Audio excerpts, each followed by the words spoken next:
Welcome to my sex dungeon.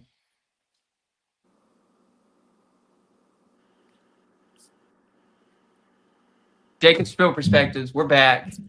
It's been 2.5 months. I'm sorry. I know you missed me. Papa's here, and Papa's going to kiss the boo boo. We're already starting off wild. Let's get it. This is an unusual pairing. You usually have Deontay or Bella with me, but I have Lawson and Matt. We have a new switch up. I don't think it's ever been just us three. So my two best buddies, Lawson and Matt, they came through to talk about my boy, Christopher Nolan's The Odyssey. Cue it, Deontay, the poster. This is looking real weird. There we go. Straight up. All right, let's get it. The Odyssey, Christopher Nolan, Homer's Odyssey, based off a poem that was like 3,000 something years ago. There's technically 8 stories of this, but we've only found the Iliad and the Odyssey and half of another one. And I think the Iliad is like number 5 and the Odyssey is like number 8 or something like that. It's like they're not in order. But anyway, this is his adaptation of the Odyssey, which has been translated for years, obviously, in different, started in Homeric Greek, and then now it's Christopher Nolan updated it for a modern audience. I think this is the first film adaptation since I don't know. I know there's one in the '60s and maybe like one in the '90s, possibly, but there hasn't been like a big. There's been the movie Troy, but that's about the Iliad more. And then Oh Brother Where Art Thou is a like spin on the Odyssey, basically. And then there's all kinds of like the SpongeBob movie, even is kind of like a spin on the Odyssey. Like it took influence. The 2004 SpongeBob movie is actually part of the Odyssey. They basically just changed it to SpongeBobified it and whatever. But yeah, I mean, this is my most anticipated movie besides Spider-Man, of course. Spider-Man was easily number 1, and then this, and then Dune Part 3. Obsession as well was up there. But yeah, and for me, we'll see if it disappointed or if it didn't. But yeah, we got Lawson here, my buddy Lawson. Lawson Filmworks, director extraordinaire, director of short films Phantom of the Fields and The Not So Great Outdoorsman. And I'm wearing his shirt because I'm his little assistant boy. He's always wearing my merch. I am the most loyal fan. I have like 6 Lawson Filmworks shirts, and I wear them all the time. I have a Phantom of the Fields one. I have a Not So Great Outdoorsman. I have like 3 of these. I mean, they're comfortable. I like them, man. And then my buddy Mac, actor extraordinaire and director extraordinaire. He writes amazing Letterboxd reviews. You see his Letterboxd there. He put there for you. Go follow him on Letterboxd. My man will be a New York star soon, so you better get on the train before it goes too far, and then he's too famous. And yeah, so we're here to talk about what some are saying is the greatest movie of the year. I don't know. It's hard for me. It's in my top something. I don't want to give too much away. But yeah, what were your Lawson? Were you even? I don't even know if you were even hyped. I think you just watched this because you wanted to watch it with me, wasn't it? I think usually you drag me to the cinema because I Yeah. might go once or twice a year, but you drag me. So I'd seen the press for this. This is one of the few movies I had seen the press for that I was aware was coming out. And what about you, beautiful Mac? Sorry, what? What exactly is the question? You know what? Listen to me, Mac. Anyway, I was like, Well, what is your anticipation for this movie? what was my anticipation? That's what I thought you were asking. Ever since I saw, I think when Oppenheimer ended, there was press or a interview where he may have announced this was his next film, and I was pretty excited for it just because the Odyssey is such a big Greek epic, and remember reading it in high school, being pretty frustrated reading it just because it's such a dense book. And then my ninth grade English teacher, she was just like, "You guys want to read like the graphic novel instead?" Once we were done with the actual book, and we're like, "Why didn't we start with this from the beginning?" Um, but yeah, no, I was looking forward to seeing the Odyssey, and yeah, definitely up there, most anticipated for the year. There's a few others, but this is probably in the top five for that. Yeah. Yeah. We also read this in my high school. I don't remember it. It's probably I think it was my junior year we read it, but for some reason my teacher showed us Troy after we read it, which isn't really the same thing. It's more of Troy's more of the Iliad story, but that's what we did in my high school. And I don't remember anything about this story, honestly. I couldn't tell you anything really. Because Yeah, you go, yeah, Lawson. I'm gonna say we read it in high school too. Now that you mention it, and the only thing I remember was the Cyclops and the sirens, and then my teacher falling asleep during the movie she showed us of "Oh Brother, Where Art Thou." Hey, at least she showed you the right type of movie. Mine showed me for some reason Troy. Shout out Mr. Casey though. If I don't know if you ever will watch any of my podcast episodes, but you were my favorite high school teacher, so shout out you for that. Yeah, but yeah, I had anticipation because obviously I'm not an A24 stan anymore. We'll get into that later when my segment comes up for that. But yeah, I've been a Nolan stan since I got into film. I think senior year of high school is when I really got into him. I watched Inception and all those. The Dark Knight trilogy is my favorite trilogy of all time, obviously. So I'm a Nolan stan. So obviously this was going to be up there. Any Nolan movie, I'm there opening weekend. I have to. It's a must for me. He's my favorite director of all time. I think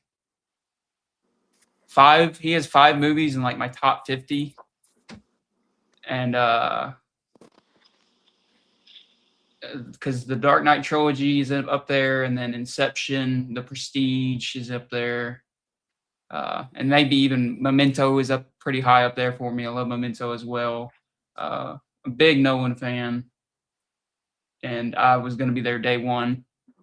And I mean, a lot of people know what this story is, so I don't know because I mean, it's one of the most well-known stories. Probably it's one of the most probably influential stories because it's so old and so many people have adapted it into different things. Like I said, it goes all the way to like SpongeBob, but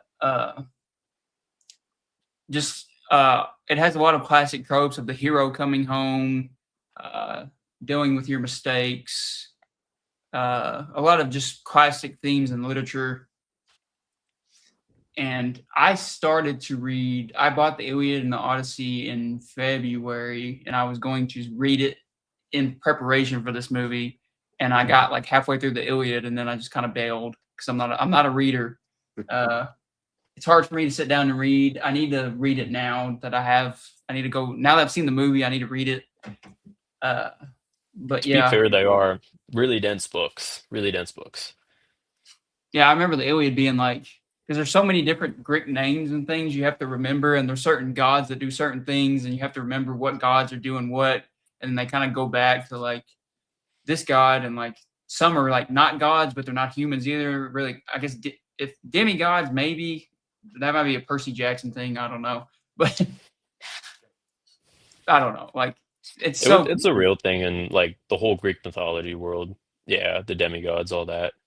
yeah. There's Like like Hercules is the great example of that. But yeah, and so like I got like halfway through the Iliad, and I didn't even get to the Odyssey. But like I said, I've read it before in high school, but I think everybody in America probably has. I think it's pretty sure almost every high school in America has probably taught the Odyssey in some way or another. But yeah, we can get into it. It opens up with my boy Travis Scott. I love that. One of my favorite artists of all time, La Flame. Travis Scott opens it as the Bard which I actually like. A lot of people are hating on it. I can get it. He's a rapper in the Greek mythology movie. But guess what? Nolan said that rappers are basically like modern day storytellers. In a way, they really are. And that's what the bard is he's the storyteller that they bring around to tell the story of the Song of Troy or whatever. And so I thought that was a cool incorporation to modern audiences. And I mean, I'm always going to, Travis Scott's a top 5 artist of all time for me, so I'm going to love that. So that was cool with the opening of him.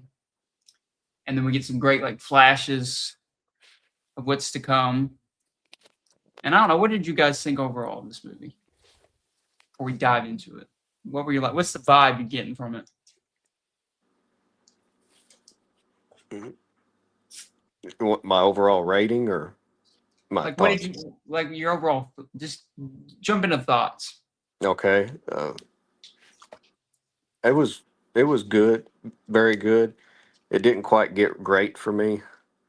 I think I'd go 7.5 out of 10. Um, but it had a lot of good scenes in it. I enjoyed it overall. The Cyclops scene I thought was great. I thought the scene at the end was really good. The scene where they come out of the Trojan horse was really well done.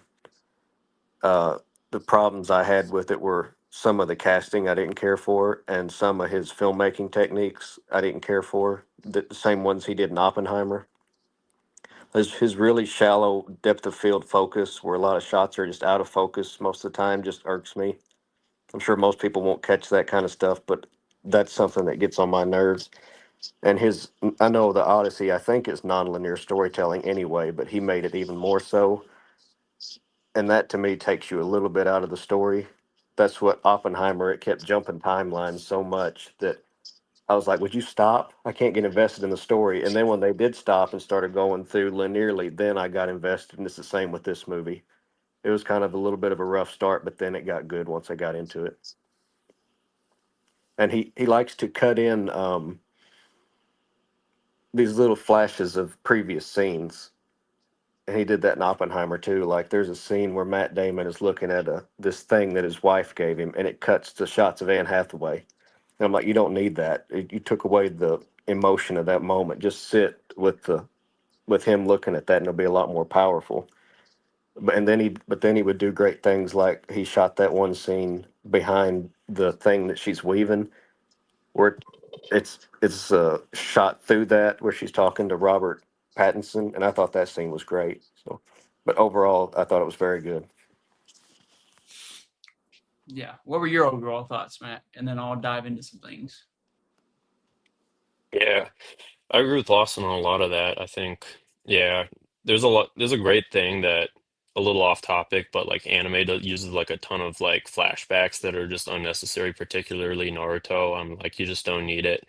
I think it's great when you're already familiar with like a common prop or um symbolic device or something like that we already know what it is, and then you just see like the main character. You're like, okay, what are they thinking? What's going on? I think, yeah. Anyway, but what I really thought about this movie, yeah, you get thrown into it right away. The story doesn't really run linearly right at the beginning. You get a bunch of shots that kind of throw you off if you read the Odyssey um, or a big fan of Greek tragedy, drama, all that. You're kind of thrown into this world and you're like, okay, where are we at in the story? I mean, most adults have read this story in high school, that sort of thing. But when I went into it, I was just like, I have no clue where we're at. And then the story settles in. Um,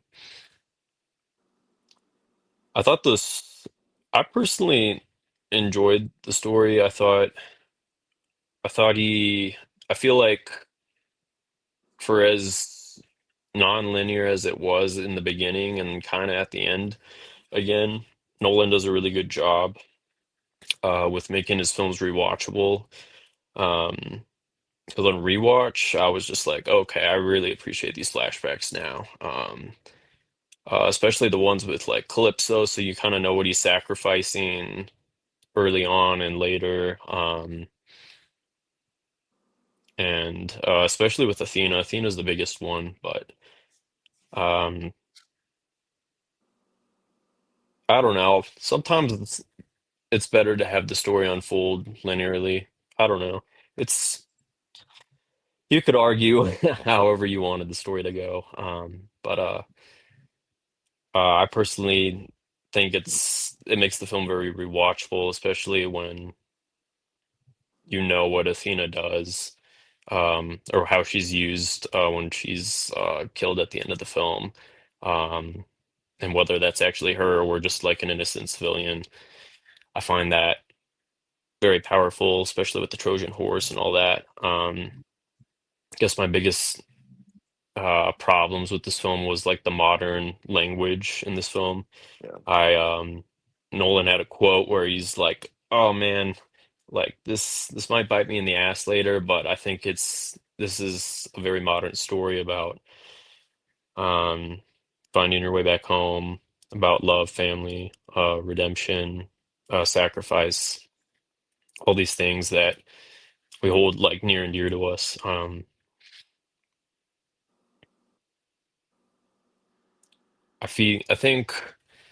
I think when you have so many A-list actors playing all these parts, it's kind of hard to sit with the story um and really buy them as these characters just because I'm like, hey, that's Jason Bourne, or like there's Spider-Man, and there's like Fantine from Les Mis, all that. Um I feel like the only part I would have like definitely recast was Matt Damon. I just would have liked a lesser known actor. I would have really, I think, been more invested in the story. And then also when I think I'm just more thrown out of it with the modern language as well. It's just harder to buy the characters when they're saying, "Hey, I think the Cyclops is asleep" or something like that. I'm like, "What?" That's one line I probably would have cut from the movie. I'm like, "We know it's asleep. Like, just get out." Like, um, very nitpicky things, but thematically, like visually, um, I thought the pacing, like for an almost 3 hour movie, is fantastic. A lot of people have issues with it, but even on my first watch, it was great, and I love that they shot this whole thing in IMAX. Um, I think I didn't get to see it in 70 millimeter and IMAX, but I saw it in standard format 70 millimeter in a standard like normal size movie theater, so I couldn't really tell the difference. But my first viewing was in IMAX, on about half the size of one of those IMAX 70 millimeter theater screens. It was still very big, much bigger than your standard format um, theater screen, but like the audio, it was like the loudest I ever heard, and you could feel the whole theater shaking. It's a great experience. Um, but yeah, I think even on rewatch, I think I just have like nitpicky problems. I'd give this film a 4 out of 5, 4.5 out of 5. Um, yeah, it's like sitting in that like 90% to 95% threshold for me. Yeah, I guess I've seen a lot of complaints about the language. For me, I think the language is fine because you can't do it. Nobody understands Homeric Greek, so that's going to be a problem no matter what. Because if you wanted it to be completely accurate, it'd have to be in Homeric Greek, which even I don't think Greek people speak even to this day now. I think that's an older version of Greek that nobody speaks anymore. So it's like, how could he do that? I mean, none of it would be historically accurate, really. So like that didn't bother me at all. I just saw it as like a modern adaptation. Kind of reminded me of, not in the same way because Baz Luhrmann did it way too crazy, but the Romeo and Juliet, the Baz Luhrmann '90s version with Leonardo DiCaprio, how he updated modern times, he did it. I think Nolan basically did that, but a lot better.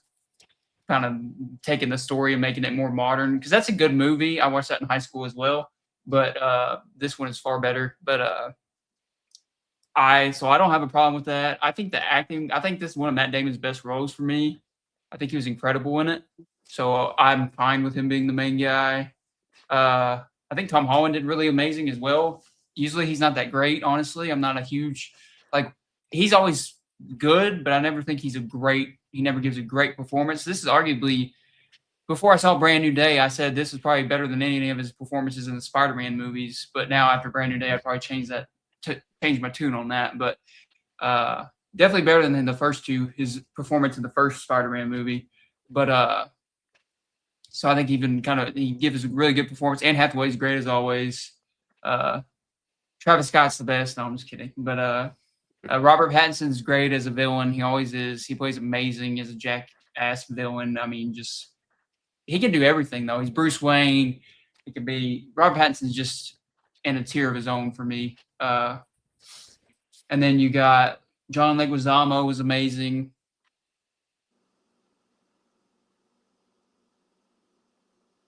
As I'm trying to remember his name, Eumaeus. I have to pull it up because I'm stupid and I can't read Greek names that well. But as Eumaeus, he was really good. Oh, that's his right-hand man on the voyage, right? That's the blind guy, the blind servant. Oh, okay. The old blind servant that was, but I think it's Eurylochus is his right-hand man on the boat. I think that's his name. Yeah. For Matt Damon. Odysseus is right-hand man. He's the guy who still decides to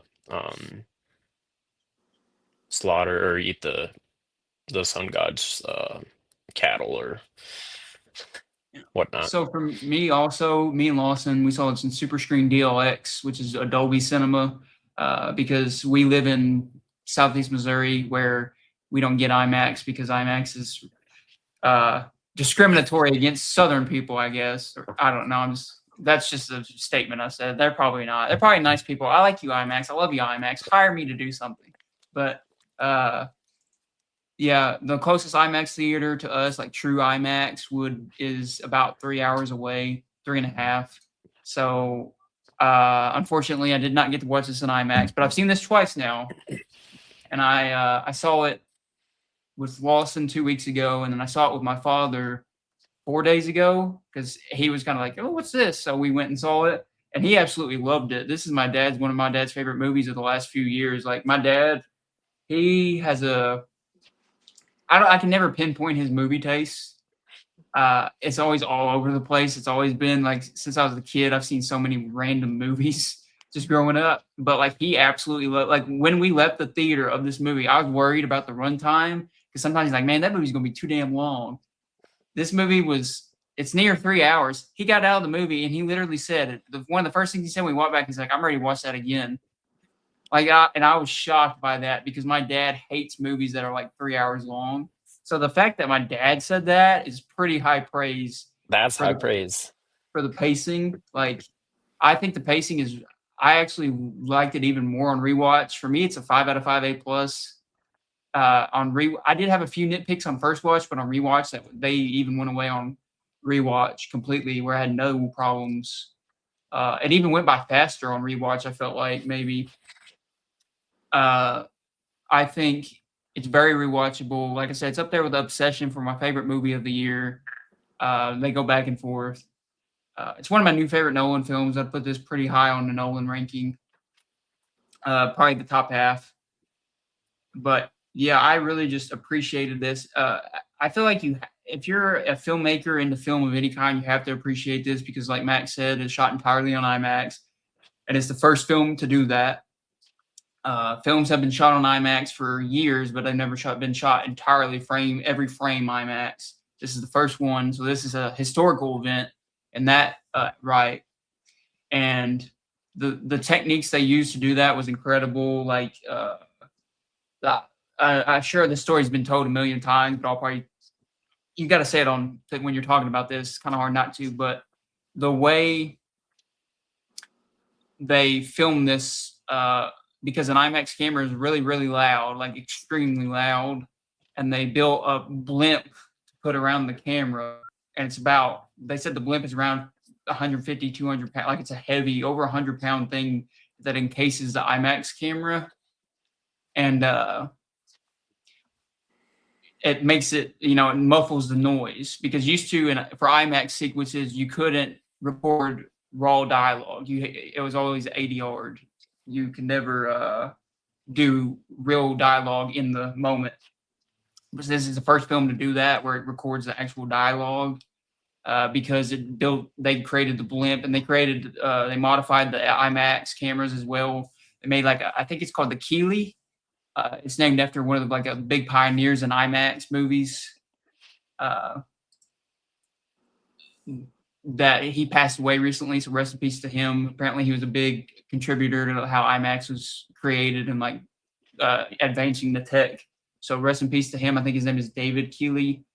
They named the camera after him. He was a close friend of Nolan. But yeah, they shot it and they put a blimp around it. And I could watch a behind the scenes making of this for hours. And if you hear, that's one thing I've noticed about Matt Damon. I've always loved Matt Damon as an actor. We've grown up with him. But I've really come to really love, he loves filmmaking and he knows a lot about it. He's not one of those actors that really just kind of is aloof about it. Like, he's really in the nitty gritty. Like, he talks to all the grips on the set. He talks to all the lower tier jobs. And if you hear him in any interview with Matt Damon, is just interesting. Like, the way he speaks and talks about he said this was the hardest film he ever made. And that Nolan basically used a lot of repeat customers, basically. Like, he used a lot of the same grips he's used for years. And that even a lot of them took a pay cut to do a harder job on this, and they could have had a higher paying job and a higher title on another film. But they chose this film. That's how much people want to work with Nolan, because he is that great of a director. He treats his cast and crew always amazing. He cares about the format, filmmaking. One of the reasons why he's always going to be probably my favorite director. And but yeah, the blimp. And because of that, also another challenge with the acting. A shout out to the acting, because one roll of film it took about 3 minutes, and they had to change it every 3 minutes. So if an actor was in a serious scene, they'd have to they had to take a pause. So say, if there's a crying scene or a really emotional scene where they have to get into their emotions and their feelings, and then they'd have to pause that feeling, because they had a certain IMAX technician, because it had to be an IMAX technician to do this, so it wouldn't mess with anything. He had to come down and refill it every 3 minutes. They had to pause every 3 minutes, no matter what thing they were shooting. So that is just that's mind blowing to think about, especially just if you're really into it, acting, crying, and then you just have to pause in that emotion while somebody's changing the film, and then you have to go right back to where you were. So that's just even more of a feat to the acting to be able to do that. And but apparently the guy was able to change it really fast. He said he could change it about 30 seconds to a minute, so they didn't have to pause too long, but still any pause throws you off of your chemistry and what you're doing. So really credit to all the acting for that. And then not only that, but I mean, imagine shooting all those ship battle, the ships and all that stuff, and then having to cut every 3 minutes. It sounds it just sounds stressful thinking about it. It's all three of us here have made films, and it's just, I couldn't even imagine doing that. I would give up. I have too much depression and ADHD for that shit. I'd just be I'm done. Did you see the mirrors on the camera too, where the camera was so big it needed sets of mirrors for the actors to see each other's eye lines during the scene? Yeah, because of the blimp, because they did the blimp to silence the audio, it made the camera, because the camera's already huge, but then the blimp made it even bigger. And that's what they call the thing that encases the IMAX. They just call it the blimp, that muffles the sound. But they had to use mirrors, so it was the actors were looking right at each other in their eye line, but they really weren't. But apparently a lot of actors like John Bernthal, I know in an interview, and I think Matt Damon both said it was almost easier in some ways, because it was because it's a mirror, so it's a perfect, direct eye line to somebody. But that was a new technique that's never been done before, that they created for this movie for the actors, so they didn't have to just be talking to nothing. Yeah, they just had to come up with so many innovations. This movie, not only just a story, but the way it was made will inspire so many movies from now on how movies are made. It's especially because it's done so well at the box office. I feel we'll see more movies hopefully and everything is almost near in camera. There's barely any CGI. That's another thing I love about Nolan. He's a practical effects stan. He doesn't he hates AI. He hates CGI. He only uses CGI a little bit in this film and you kind of have to with this story. But the ships are real. The locations are real. They actually shot in is Zeus's cave for the Cyclops. I think it's somewhere in Italy or Greece. It's like a landmark. It's called Zeus's cave. It's supposedly where Zeus was born, and they took all the actors there to film the Cyclops scene there. And like the way they did that with him was incredible. Where they cut between. They used a 60-foot puppet, and then they used real puppet. an actor, and they just intercut the footage. So and the actor that actually plays the Cyclops, if you're a How the Grinch Stole Christmas fan, the Jim Carrey live action remake, the father of Cindy Lou Who is the same guy that does the Bill Irwin. He does he's the Cyclops. So that's a little movie tidbit for you there. If you love that movie like I do, if that's one of your favorite Christmas movies, the father of Cindy Lou Who is the Cyclops in the Odyssey. So that was pretty dope to find out. Apparently, he's really big in special effects. His name's Bill Irwin. He's a special effects wizard. He's been in a lot of movies working on special effects, but wasn't he involved in Interstellar? I don't remember the thing's name, but it was the block that changed form all the time. Tars. Yeah, he's that guy. Tars, not Taurus. Tars. That's a sign. Tars or whatever. Yeah. Yeah. What's cool about that Tars. Oh, keep going. Oh, So Deontay said it was a real Grecian cave. Thank you, Deontay. Yeah. I didn't know if it was Italy or Greece, because I know some of this was filmed in Italy as well. But yeah, Nolan said he loves building sets for caves because he's done so many films with caves. But I think their location scout or DP, they went to the cave and then they're like, no, you need to check out this cave because it's actually it has the height, the width, all the space you need to set up lights and rig this puppet and everything else he needs. And then once he saw it, he's like, yeah, we'll actually do it. And then I do believe they ended up climbing the actual hill as they did in the soldiers and Odysseus's men up the hill every single day to to film the movie. And that's how they get in and out, which is pretty cool. Yeah, that's incredible. And yeah. The Cyclops scene is obviously amazing. The sound design in that is haunting. It's so well done. The scream of the Cyclops is just so good. When I watched it with my dad, he was like, "Oh God!"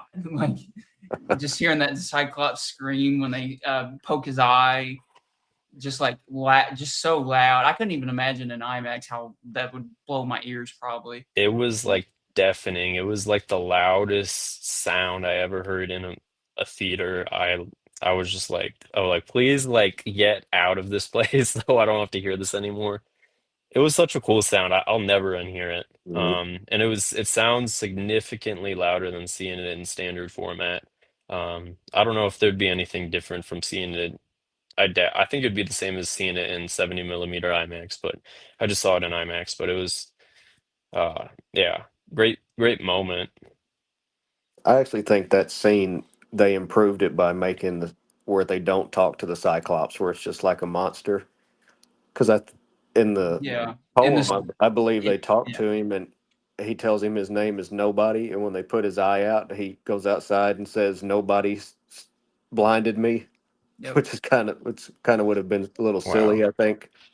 But I thought that the changes they made to the Cyclops scene, I thought improved it as opposed to, hurt it. There's a couple things they changed for other parts of the movie that I think they didn't improve, that it did hurt it, but that was one that definitely helped it. I agree. I'm glad the Cyclops, he does talk, but we don't understand really what he's saying. And I'm glad he didn't say nobody, because I feel like if he talked, it would have made it too cartoonish. Mm-hmm. I'm glad they did that, because he is talking to himself there. And I love that thing where they're like, he can talk, and he's like, why hasn't he talked before? And then Matt Damon's like, would you talk to an ant? That's such a cool, because that's what they are. And Matt Damon, actually, for some of these sequences, his stunt double was a 4'5" woman. And apparently Matt Damon said that she had the best muscles he's ever seen, that she was like really a ripped stunt woman, and she was 4'5". And Dang. that's how they shot like a lot of things was for like the bigger, like even like the, I don't know what they're called, but the giants on that island. I don't know if they're called, I Oh, the forgot what they were. Lastrygonians? Yeah. Is that what they Poseidon's are? son, the men in the silver armor. Yeah, the tall men. Yeah, they got real like 7 foot men, I think, but they're called the Lastra or Lastrig. I think it's Lastrygonians, but they're the sons of Poseidon, which is like how the trees rotated. Because I think Poseidon not only controls the sea but the earth. Um, that's how they were like trapping him, killing him, and that's why even the little boy, like when he stands up, he's like, that's kind of he's pretty tall, maybe like 5'10", 6 foot for like a boy, and then you see the parents, and you're like, oh God, we don't stand Yeah, a chance. I love that sequence as well. Uh, I really like, and with the Cyclops also, I love how like because they did the 60-foot puppet, and then Bill Irwin was in full body makeup, and the special effects makeup on him was really good. I like the design of the Cyclops. I like that it's not just a classic Cyclops. I like that they did something kind of different and kind of off about it. Uh, and like Bill Yeah, Irwin did amazing with his body movements and stuff. And they basically shot that obviously with like miniature people, like stand-ins for people, and he was like in a miniature cave moving around by himself. So credit to his performance too, because he basically had to do all that stuff by himself with little things around him. And then they would cut back to the actual puppet, and just the intercutting of that was seamless. I really love that. yeah, even the nose on the Cyclops, like the design, the character design for, or the creature design for the Cyclops, like the nose is turned like sideways on its face, and then the eye, usually a Cyclops eye is like that, but it's like it's vertical, I think. Mhm. Um, which is pretty cool. Um,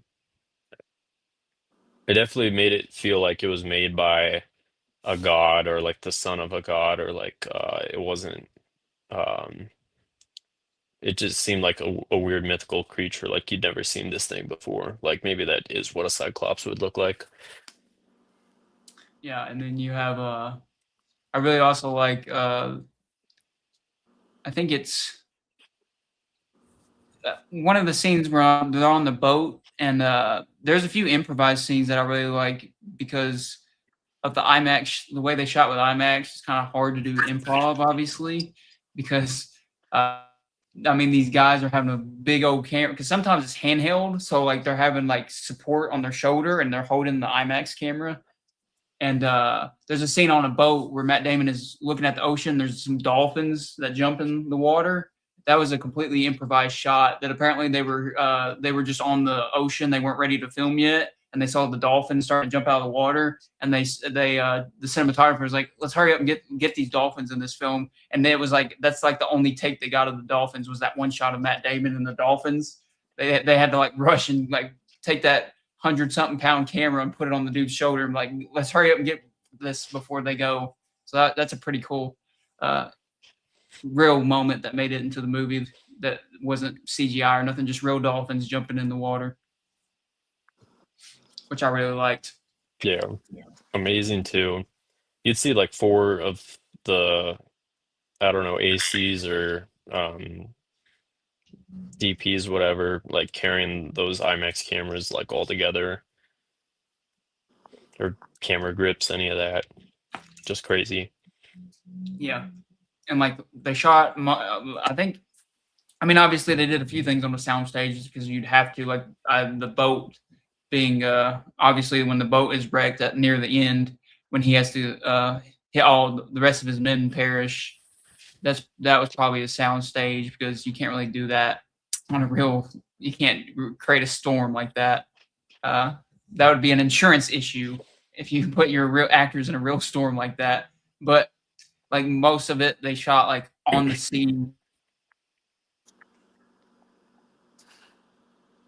Horse is real. Like they built an actual Trojan horse, and they said they filled it with water. Like, and they said the water was freezing cold, and they could only be in it for a certain amount of time, and then they'd have to get them out and warm them up for like the takes because it was like freezing cold on the where they were filming. And Matt Damon has a funny story. John Bernthal, who plays Menelaus, which is Agamemnon's brother, Odyssey, God, Odysseus is. These names are going to kill me. Odysseus's friend Menelaus, who is Agamemnon's brother, is played by John Bernthal, and Matt Damon has a story. They were all in the water, and they were all freezing, and all the actors got out, but he stayed in the water, and he was telling Nolan, "Just shoot it, just fucking shoot it, dude!" Like he was like freezing, and they said he was shaking, like his jaw was shaking and everything. He's basically getting hypothermia, and he was still just like in the water. He's like, because he didn't want to lose the moment he was having, so he's like, just hurry up and shoot it. Like, and that's pretty tough to be encapsulated in a real Trojan horse in frozen water and be like, shoot it, dude. Yeah. I didn't hear that story. Yeah, like I've tried to watch so many, like I still have so many interviews to go. Like I love watching interviews on this movie. It's so well, like the way they talk about it, especially like I said, Matt Damon is really well spoken when it comes to filmmaking. He talks about the filmmaking process and really kind of puts you in a POV where you can kind of like see it in your head. That I really like. Like he describes things very well, filmmaking wise, and how they made this. And then of course, the score they did with all like instruments that would probably be back then. They didn't use any things that didn't exist in that time period, which was another challenge for Ludwig Göransson, who did Sinner score. He did like Tenet. He's done Mandalorian. He's done Oppenheimer. He did the Oppenheimer score. He's kind of Nolan's new guy because Hans Zimmer's busy doing other things with Dune. He's busy living in the sand planet on Dune. But so kind of, for me personally, this is my favorite score by Ludwig. I love the score. I'd say the Oppenheimer score is a close second, but I think this is his best score. It's just incredible. I've been listening to it on repeat since I watched the movie.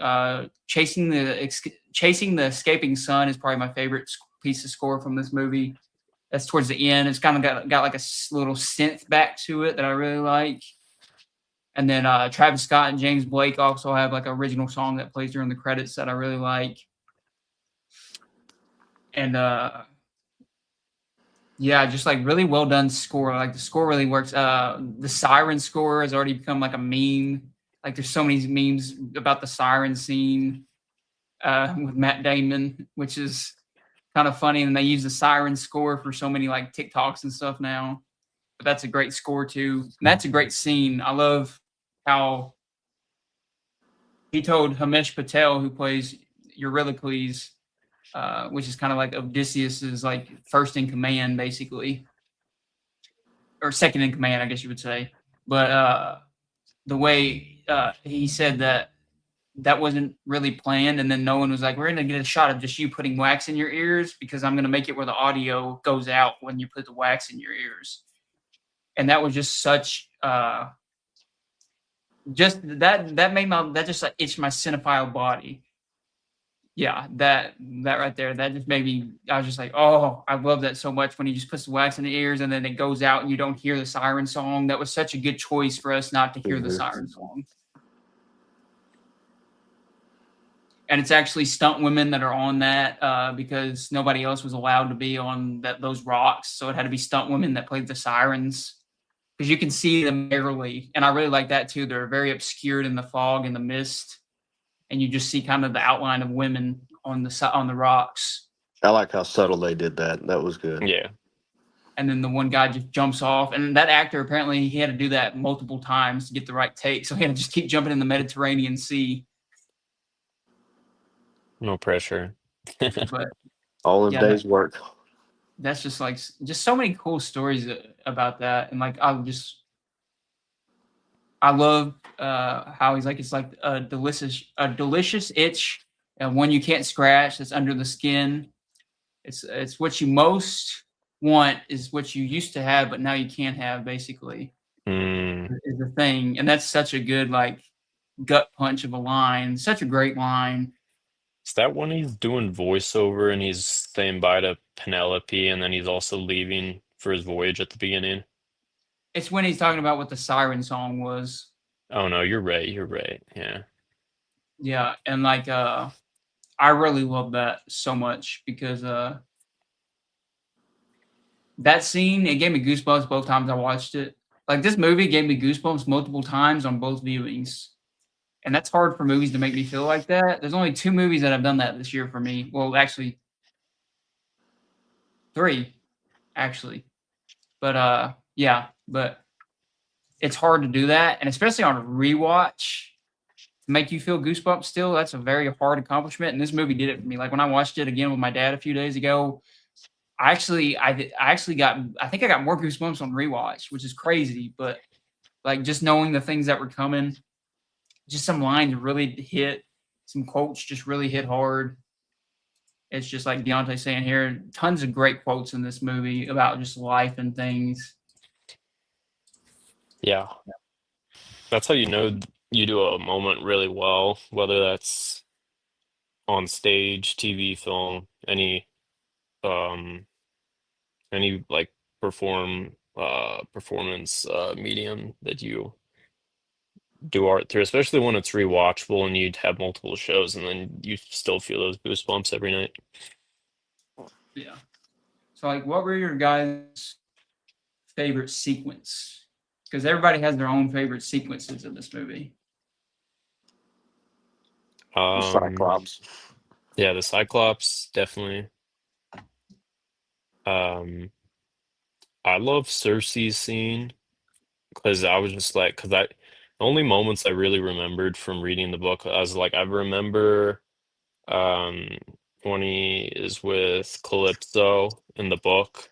And I don't really remember the book so much, but I really remember the graphic novel. Like one thing I like disliked, sorry, this is a little off topic, but I was like Odysseus really fell in love with Calypso, and it's also because he was eating the lotus flower and he was manipulated, but I would have liked to see him like actually like fall in love with her and then realize I've gone down the wrong path and I need to get back to my wife. But I think Nolan, one, runtime, but two, like I think he wanted to show the faithful side of, or at least not show the parts when he was falling in love with Calypso in the film. But anyway, but yeah, Cersei, uh, it's just so unsettling as he's climbing the hill up and the men are climbing up the hill to Cersei's hut on the top of the hill. You just see out like a liner, like, oh shit. I was like, you guys just got attacked by Cyclops. You better book it. And then you're like, wait, why aren't these creatures attacking? Like something's up. Like when a lion like is all alone on an island and they're not attacking the other animals, you'd think they would attack a human right away. Um, and I totally forgot what happened in the book. So that it was kind of like a first watch or a first read for me, whatever you want to call it. But they use practical effects with the morphing of the animals. Like that was great. And then after Odysseus shoots I think it's a deer or something with 4 legs in the wild, and then it turns into a human. He's like, oh shit, like something's wrong. That whole sequence is done really well. Um, the whole Trojan horse sequence, and then I think the other one that stands out to me is uh Charybdis and Scylla. I thought that was pretty good, especially when they're leaving the where the water meets the 2 rivers, the water and the fire meet, and then he says like your whole crew will die or you'll lose 6 taking Scylla's path like through the cliffs and all that. That was done well, but the last one that really stood out was just the whole fight sequence at the end where he's facing the suitors and he takes down Antinous. And then they're dropping the weapons through the roof, and that whole score as that whole fight sequence happens is just great. High stakes, and yeah, it made me forget what happened in the book. I didn't really remember if Odysseus lived or not. It was great. Yeah, I couldn't remember if he lived or not. But yeah, that Cersei thing, I was gonna bring that up too about that all being in camera that they used, which I couldn't believe that until I saw the interview, and then it was all in camera, and they used animatronics to do that, which is wild that a movie in today's world they're still using animatronics. Like that's awesome because like nowadays most directors would have been like, let's just CGI this transformation. He did that all in camera with animatronics, which is incredible. See, I can appreciate the technique behind it, but I didn't like that scene. You I don't like that scene? No, me and the guy from work were talking about it, and we thought it should have been like really subtle, like when she has her hand on that guy's ear, and then it's his ear's hairy. That you could have cut back to Matt Damon, and then cut back, and then they're all gone, and the pigs are back there. Ooh. That's what we said we would have done, and that them changing her character, because I think in the poem she's like a really beautiful woman who like lures the men in, and they changed her to like this old looking beat down victim of a woman. I felt like that didn't work as well. And it was also a little hilarious to me how dumb the guys were. As he's like, "Yeah, just go put all your weapons out back," and they look, and there's just all these weapons of dudes that have done the exact same thing and never got their shit back. There's like, okay, Yeah. but yeah, that was a lower scene in the movie for me that I didn't care for. I would have done differently. That's just me. But the Trojan horse scene where they drop the thing down and he crawls out, and then he goes and he drop. Me and Jake were talking about this, where he drops the torch and it reveals all the soldiers, and then they open up the gates and there's this single dude standing there with ridiculous screen presence. Everybody rushes past him. He just slowly walks into the camera. That was great. Oh yeah. And just Agamemnon aura Yeah, he's farming. just standing there. Yeah. That was probably my favorite. My favorite sequence was the siege of Troy.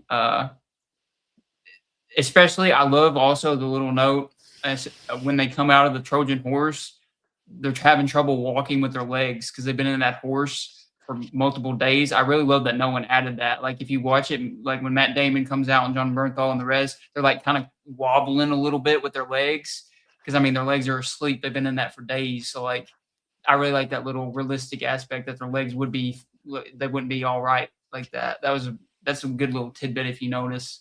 And yeah, that's my favorite. That's one of my favorite shots in Nolan's filmography is when he goes up and he just drops the torch and you just see the back of the soldiers and then they're fighting to open the door. That door opens and Agamemnon just sitting there ore farming and just everybody comes in. It's just such a dope shot. They went so hard on his design for no reason because he doesn't have many lines. And he's just perfect. It's almost like a Darth Vader-esque role, and like it's kind of like how Darth Vader was in A New Hope, where he's barely in it, but he looks so fucking dope, you know.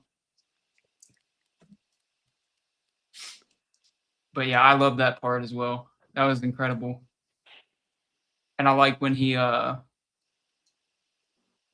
like my other favorite. The Cyclops became. I like the Cyclops sequence more on rewatch, but I do also like the island with the giants. That was all. I just love that sequence as well. That was just a dope one.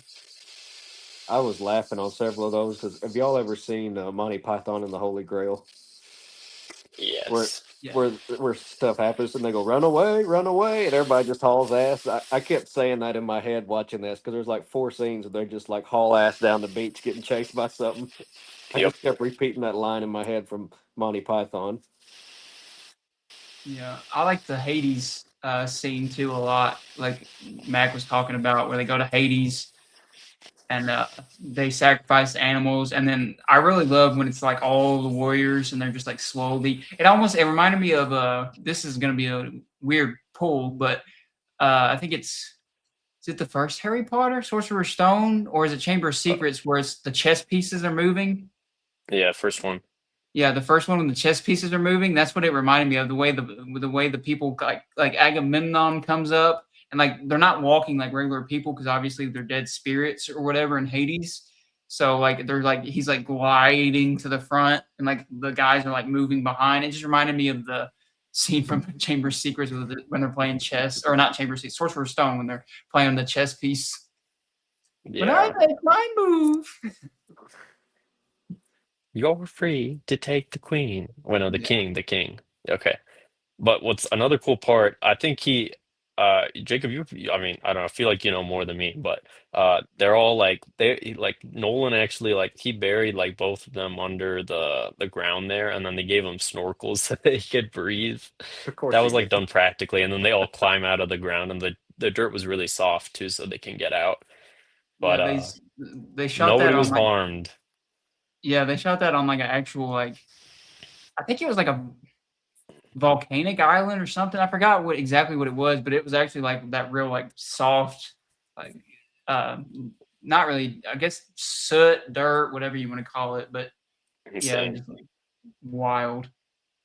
The fact And that like they made it look so smooth too and flat when they get there, it's like, I just like this movie, just thinking about it, making this movie makes me want to go to sleep. Like it just seems that exhausting. I couldn't even imagine. And he made this right after Oppenheimer. That's just like crazy. It's just insane to me that you make Oppenheimer, you win Best Picture, and then you go off and make this epic. It's just like, what are you just cooking, man? what was it like? She shot it in like 2 years, like right after, two and a Yeah, half, because maybe. I know production started. Production started in 2024, so 2 years, which is Yeah, a year or two. insane. Crazy. And like another thing I liked about the Trojan horse, I was talking about this with my buddy the other day that saw it. If you notice, I love how when they're bringing the horse in, they're stabbing through, and they stab the one guy on the shoulder, and they cover his mouth, and then one guy wipes the sword real fast. Like that's just a little cool sequence because when he pulls it up, Oh, he looks for blood. Like that's that's just a crazy. it's like a blink and you'll miss it scene. But yeah, like when he stabs him, the one guy puts his hand on his mouth, and the other guy, I think it's Matt Damon, wipes the blood off the sword, or it's John Bernthal. It's one of those two. They wipe the sword, the blood off. So when the guy pulls the sword out and looks at the sword, it doesn't have blood on it. Actually It's, insane. it's I super missed that. I've seen it 3 times now, but I always like, oh, that's such a good like detail that he gets stabbed, but I'm not looking for the wipe at all. It's But like it's like a second and you miss it. Like it's so fast, but he does because I looked for it on second watch because I saw somebody post about it, and I saw on second watch I was like actively looking for it, and he does. He goes and hurry up and just wipes it down real fast, so they don't see the blood on the sword. that's And like with that the invasion of Troy and that kind of being the catalyst for all things, basically like you broke Zeus's law, and it's got a good thing about like cheating people and like being a liar and not being honest and faithful. Like that's just a good thing to have as a human in general. And I kind of like how that's executed. And Matt Damon just kind of feels the guilt of that, like, and especially like the scene with Hades, it kind of brings that in because he sees all the men that died for all these pointless battles.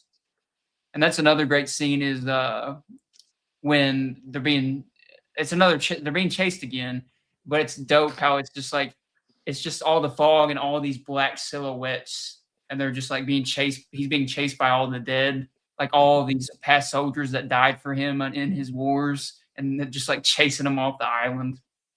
That was probably my favorite running off the island sequence was them running from Hades.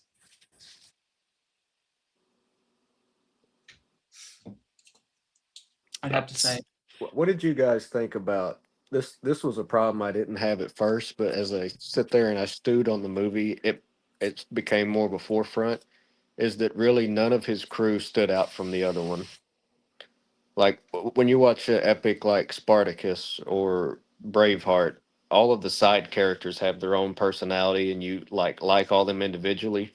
And mm, really, except for the guy that's like his right hand man, nobody else stood out. And I mean, you couldn't do that with everybody, but you could have had a few people like stand out as opposed to like when the thing came down and grabbed all those guys. I didn't give a shit because I didn't know who any of them were. yeah. You didn't even know the guy jumped after the sirens either, so that's a good point. Yeah, that That didn't was bother something I thought me. about later. It didn't really bother me, but I could see that being a problem. Yeah. Because I think Eurycles was like he was like kind of that he took that role enough for me where it didn't bother me. That's the kind of a problem I had with it. Yeah. When you compare it to like Braveheart with the dude and his dad, how and then the Hmm. guy's like, "It's my island," the Irish dude or whatever. He's had a lot of cool side characters, and this had literally zero. I think I worry less about that just because it's a personal journey for Odysseus, and um, they're all destined to die anyway. But yeah, and then just the runtime to it, like it had to be under 3 hours because the IMAX cinemas they don't run more than 3 hours on IMAX tape. But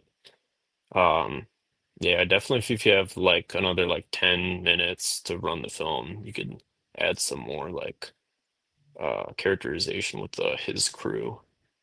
I feel like they could have done a little something. They didn't have to go crazy, but just make Yeah, them have a personality from for the scenes they do have. sure. Yeah, I agree with that. I I would because I think possibly Nolan said he's going to be taking a break after this movie, which I would understand completely. I'd probably take a break for the rest of my career if I did this movie. I wouldn't have enough energy left in me. But he said that he wants to make a horror film next, possibly, and that would be amazing because this is the first. I think this is the first. Besides Batman Begins, this is the only time we see Nolan do anything horror esque with the Cyclops.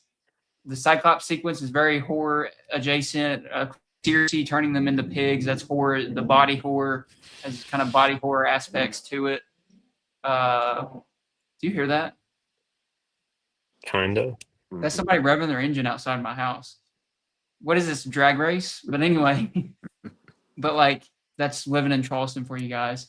But yeah, the body horror of Circe, and then the horror of course, the Cyclops. There's a few horror. This is the closest we've seen Nolan touch horror, so I really like that having that little horror aspect. Like, I mean, you see, because Nolan usually doesn't show. He's not very like. He's very conservative with violence a lot of the times in his movies. Like, there's not a lot of blood and guts. In this movie, we get to see like a dude's head get bitten off, and like they're being turned into pigs. Like, we get to see a lot of gore that we usually don't get to see and know. And so I really appreciated that about this movie too, is the horror aspects. And if he can do horror like he did the Cyclops scene, then yeah, he can make a great horror film. So That reminds me of a meme I saw. Somebody said, "I hope Nolan doesn't do a horror movie because he loves practical effects so much that he'll try to like summon real demons to be in the movie." yeah, That'd be funny. he'll call Captain Howdy. Be Captain Jacob. So I was Me. doing some quick research on the epic cycle. You were talking about the 8 parts, and the Odyssey is like the seventh part, I think, of this. A good little Easter egg in this film. It's very brief. I talked to you a little bit about this before the podcast, Jacob, but um, there was a play I did in high school called the Oresteia, and when Telemachus is Odysseus' son is sitting down with Menelaus, played by John Bernthal. He's asking, and then they go hunting too. I think when they're going hunting and they're doing archery out in the trees and it's day, they um I believe Telemachus says, "Hey, what happened to Agamemnon?" And then they're like, "Oh, his wife killed him." And then they show that quick part because you have Lupita Nyong'o playing Helen of Troy and Menelaus's wife, and then you have her doubling as Clytemnestra, which is Agamemnon's wife. But he's like, "What happened to Agamemnon?" Telemachus asks Menelaus, and he says, "Oh, his wife killed him." And then you show the quick part where she kills him in the bath. Um, but I did this quick play in high school where it's called the Oresteia, and it's a 3 part like Greek tragedy trilogy. It's not part of the epic cycle, but like it definitely feels like it should be just because so much happens in it. But it's 3 parts, and then the first part is just Clytemnestra killing his her husband Agamemnon in his bath while he's sleeping, and then the second part is Orestes getting his revenge where he kills the mother, and then that's what Menelaus tells Telemachus in the film what happened. Um, but yeah, so Orestes kills Clytemnestra in, I believe, a temple where like blood should not be like I think it's Athena's temple or something like that. but when you spill blood in this temple, it'll there's a curse associated with it. So the Greek Furies from the underworld, um, they have like wings and fangs and like they're really like gross looking creatures, but they can fly too. But they take over your mind and your like body, and then they basically like make you go like mentally insane. And then they like I think they try to like maybe eat you and like they're kind of like vampires, kind of sort of. But they also take over your mind. But they go after him in the third play, Orestes, and then he has to go to Athena and Apollo to save him. But I think that would be a great film adaptation one day if somebody adapted Aeschylus. He's the playwright, but it's an ancient Greek play, but they keep adapting, readapting it, kind of like they've done readaptations of the Odyssey. But I think that'd be a great film adaptation. But another reason why I kind of wish they had the heightened text for this, it doesn't have to be like the old ancient Greek, but there's versions of updated, still heightened text of the Oresteia, where I think the Odyssey could have done that, and it's more like Shakespearean language, not written in like the same like verse or iambic pentameter, but like it's very understandable, and I think for a film medium, it makes sense because it's done in through action and images and framing and all that. But anyway, just a little Easter egg that I loved, where they mention Agamemnon and Clytemnestra and uh, his son Orestes. I also thought that was the scariest part of the whole movie when she just like stabs Agamemnon in the throat real quick, just for like a quick frame. I was like, whoa. Yeah, that got my dad too. He's like, "Oh God." Oh, and she's all screaming. I'm like, whoa. I wasn't ready for that. But it was funny because I knew that was gonna happen too. I was like, oh, she's gonna like stab him or like I just didn't think there would be a jump scare associated with it. Yeah, I mean, it makes sense. He threw her daughter off a cliff, but or Yeah, her kid. I wasn't expecting that, but since I was already familiar with the story, I was like, oh, I'm excited for this. They're gonna show his death, aren't they? But yeah, I like that theme too. Of yeah, like, don't expect a warm homecoming. That little part of the story where he's like that, and I do like I think it's I like how near the end there when Odysseus comes back and his dog Argus. That's just like an incredible scene. Like the dog's been waiting for him, and then just like he died, you just see his tail go away, and then they kind of Tom Holland, Telemachus. Telemachus. I don't know Greek. All right, Telemachus They are hard names. realizes that it's his father, obviously, because the dog was waiting for him. I really like that reveal, that scene. That was just like, and that made me. That also just makes me, as a dog lover, that just like hits real hard too. You know, dog waited 20 years. You know, this loyal companion, his hunting dog, and then you know he comes back to see him. Made me when I got home. I was like, made me when I got home. I just like wanted to hold my dog. Now you guys saw that, seen it more than I have. The blind guy. I thought he knew that Odysseus had came back when he like confronted him behind, but then during the fight, he's like, "Is it him? Is it him?" And I was confused. I was like, I thought he knew it was you immediately, but did he not? No, I don't think so. See, he didn't. I would have done that differently because you know a lot of blind people have their other senses heightened to make up for it. He would have recognized his voice immediately. I would have done Yes, that differently than they did. Yeah, That confused me a little bit. I thought about that too. And it did kind of like bring up a thought, but I also thought, well, it's been over 20 years. He hasn't heard his voice in over 20 years. I don't know if I haven't heard somebody's voice. yeah, You know, if you haven't heard somebody's voice, I don't know if you'd register. You know, yeah, his voice was a If lot more if you old and devoted your weird. life to him though like that, I think you would. I mean, my grandpa's yeah. been gone almost 6 years, and I can hear his voice clear as day in my head. Yeah, I think it just depends on the person because like there are some people that like I don't remember their voice in my Hmm. past, so I think it just Yeah, depends. I agree with that. But yeah, and I like Robert Pattinson's great as the villain. Oh Uh, yeah. how he tries to act like he wanted to go to war, but he actually just made his poor little brother actually go to war instead, and then he basically bankrupted his family and then tried to marry Penelope, uh, Yeah. weasel his way in there. And I like the thing of Penelope and undoing the thing or undoing her work every day, like being faithful to him, undoing her work every night, her weaving. That was pretty cool. Their relationship was really well done.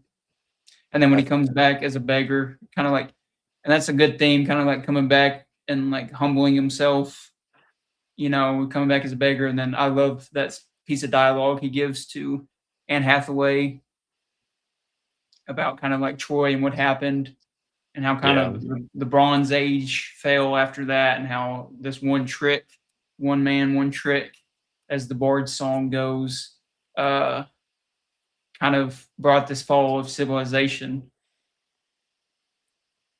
And that's another thing with Nolan is Oppenheimer and this, a man's creation creates like the damage to the world and like a guy's going through it. Like that's been like Oppenheimer and this movie are very similar thematic wise, if you think about it. Yeah. But that gets me every time. A man regretting his past failures and like wanting to be better and just like uh, all that storyline will always hit me. So I just like I love that That's so probably much. why he changed the ending because I I think in the original poem he retakes the throne and Yep. stays there, but in this he leaves with Anne Hathaway. Probably because he did all those terrible things. He didn't want him to have the ride off in the sunset, happy kind of ending of taking over the throne. He was, into exile. That makes sense why he would change that then if he likes that theme.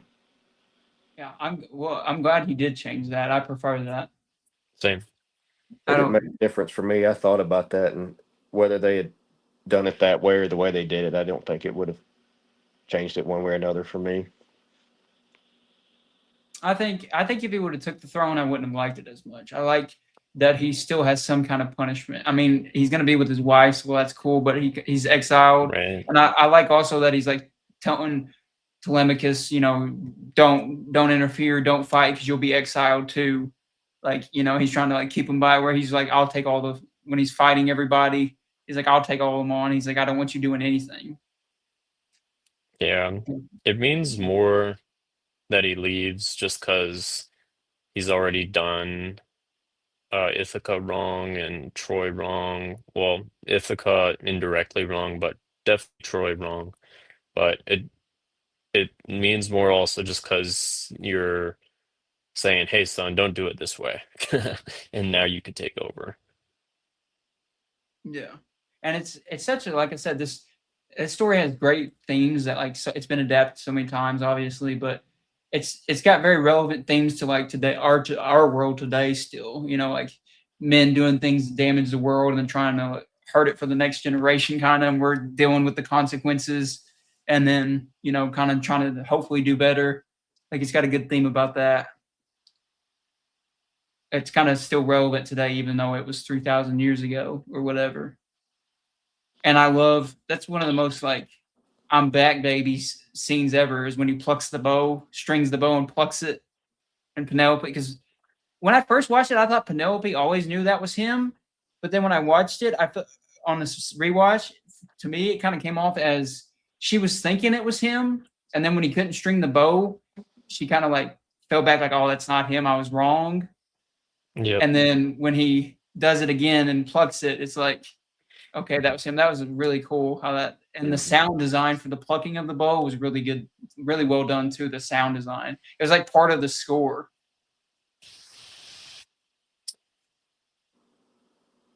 Yeah, it kind of gave off Luke Skywalker and Force Awakens to Last Jedi vibes with Odysseus returning to me. Just what I mean, maybe it's just the costume design. I guess the character too. He is like a great hero of like the universe or Ithaca, you know. But and also a hero of like the old war. But it's kind of what that reminded me of. Yeah, and I also love that he didn't. If he would have died at the end, I think it would have been so cheesy how he dies in her arms. I was so happy because I was so scared when he was sitting there in her arms. I was like, if he dies right here, this is gonna bring it down for me. And then he doesn't. It cuts to him on the boat with like bandages. I was like, okay. He's like, not death, exile. I was like, okay, that's you. You like towed it perfectly there because if he would have died in her arms, I just couldn't. That would have taken me Yeah, out. Mhm. we've seen that ending a lot. And also, um, I like how Christopher Nolan, he stays maybe like 30 seconds on him in his arm in her arms, and then it cuts to him at the boat with the bandages on. Like he doesn't try to Yeah, like milk uh that red herring, I guess.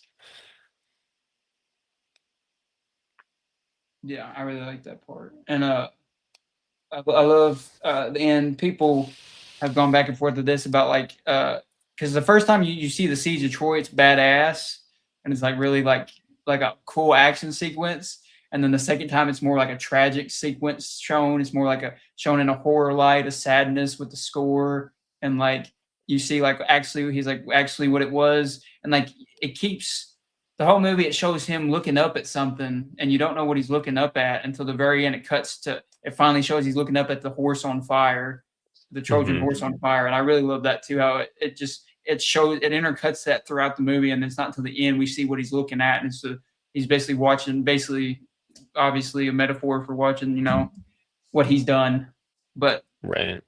the damage he's done. But I really like that, and I like how the intercutting of Zendaya's character as Athena, whether you think she's just one of the girls of Troy or she was Athena, uh, how they go to behead her, when they go to cut her off, it shows the statue's head fall down of Athena. Like that was a good intercutting. Mhm. Yeah, like nice little, yeah, match cut.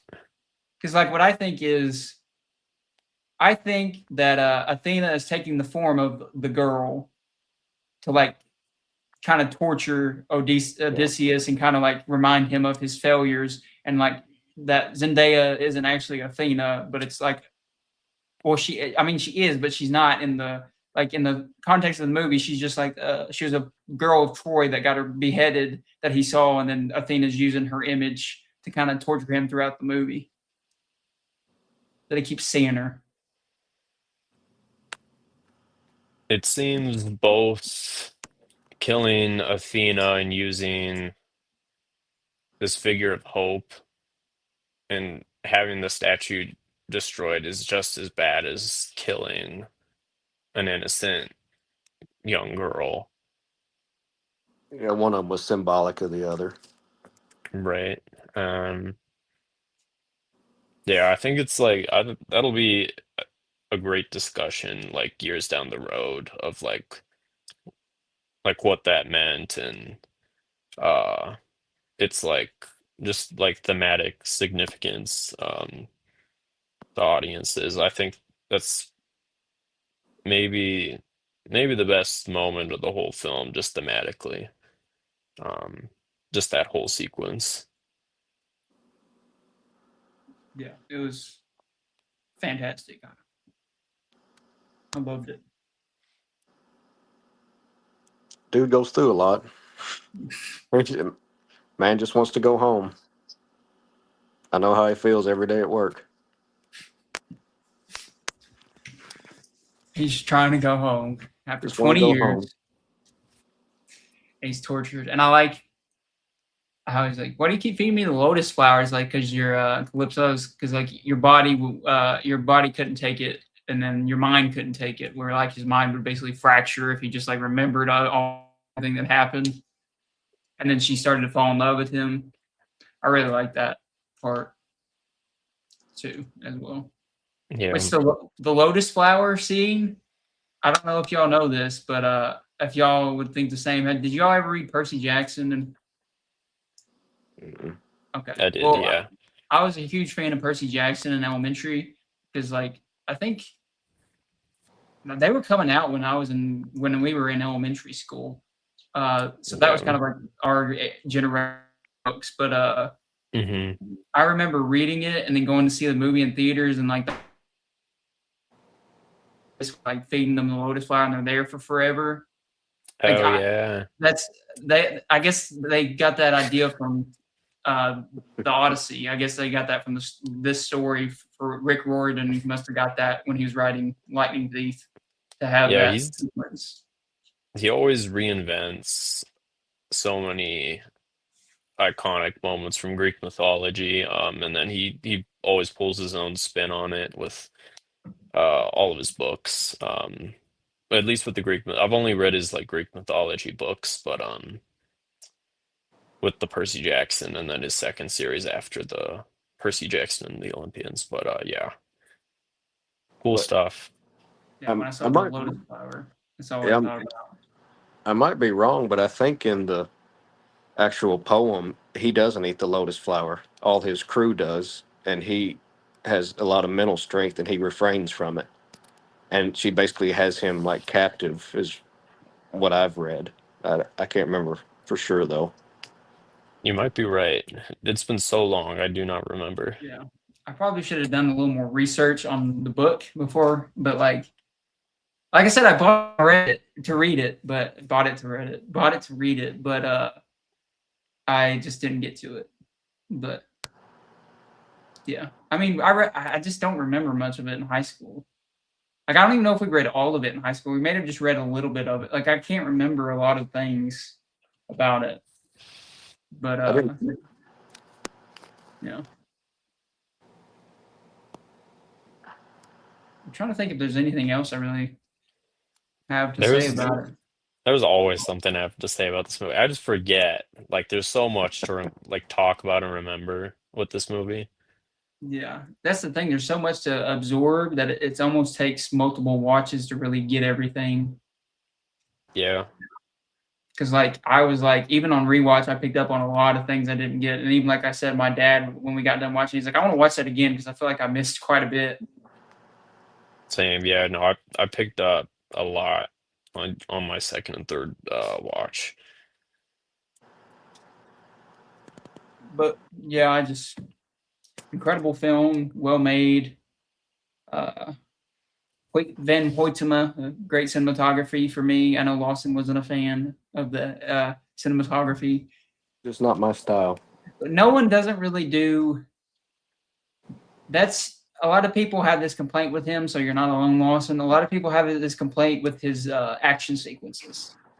That the way he cuts and edits and shoots action, like some action, like the fighting sequence, like Odysseus at the end. I remember you had a problem with that when we got out of the theater. You were talking about that.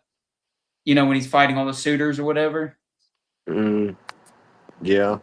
That There's a couple things that he did like that, like when he grabs the bird at the woman's house. Maybe I didn't get it, but I don't remember seeing the actual shot of his hand like grabbing the bird. Like it was like she lunges for him and he moves and then they kind of freeze. And I think if you're, for storytelling direction purposes, you should have seen him like grab the bird. And maybe he well, did. I just missed it, but I don't. Stuff like that he leaves out. yeah. On he did. It doesn't show him grab it shows his arm go. It shows when she's like right before he's like when he sees like when they're talking and they're talking about like his men, like where are his men and like the dagger and she takes the dagger. It shows his arm go, like it shows him slowly. He's creeping his arm towards the bird while trying to. It does. Yep. He's like Yeah. slowly doing But it. it's almost like he's going for a weapon. I didn't put together that he was going for the bird until the dialogue itself said it instead of the picture. Yeah. Yeah. I can Yeah, agree with 'cause- that. Like some of the times you said, like when he's looking at her, the symbol or not the symbol, but it's Athena wrapped in ivory or whatever. Hmm. that's on the pin she gives him when he looks at it and then it cuts back. I do agree. He could have cut that down. But like I said, I think he tried to update this for like everybody to it's kind of like a blockbuster. So and a lot of blockbusters do that where they kind of overdo the It's a symbolism. new movie thing. That's why I'm not a big fan of new movies. They got to edit just like that instead of a little more restraint. Is what I like. Yeah. I can see that. But overall, it was good. The language thing, I did have a problem in a couple of spots, but most of it wasn't. When I think there's like three f Yeah. bombs, and those took me right out of the movie when they did that. And then Uh, I think he said mom instead of it'd been very easy to say mother, which is a little mm. closer to older English, but a couple of moments like that. Other than that, the updating of the language didn't bother me because if you see a Shakespeare movie and they try to do it like Shakespeare wrote it, you don't know what the fuck they're saying. You're like, oh, what? Well, that's kind of like that. That's what I'm saying. Kind of like the Baz Luhrmann Romeo and Juliet movie. I don't know if y'all ever watched that. Have you seen that? Any of you guys? Either of you? Yes. From the '90s with Leo It and Claire Danes. Oh yeah, we did see that. Yeah, it I watched makes that. more sense. Sorry, keep going. I watched that in high school, and like it does make more sense for Romeo or for Shakespeare to do Romeo and Juliet that way. But still, even that, it's weird Mm. because they have like modern guns and like modern clothing, and they're just like talking like that. And like I get the stylish choice, but I feel like Nolan did it better, where he made it more modern, but also it felt okay. Like it didn't feel too off. The opportunity with the stage for Shakespeare or hidden text is you're able to see the whole body and you're able to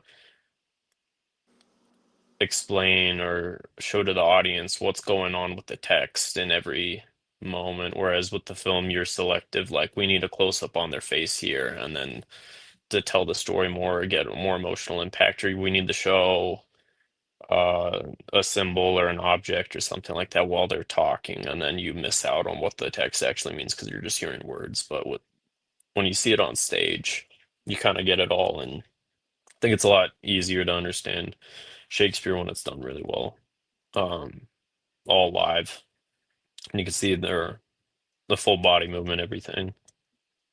But that's how I feel about Greek tragedy, all that.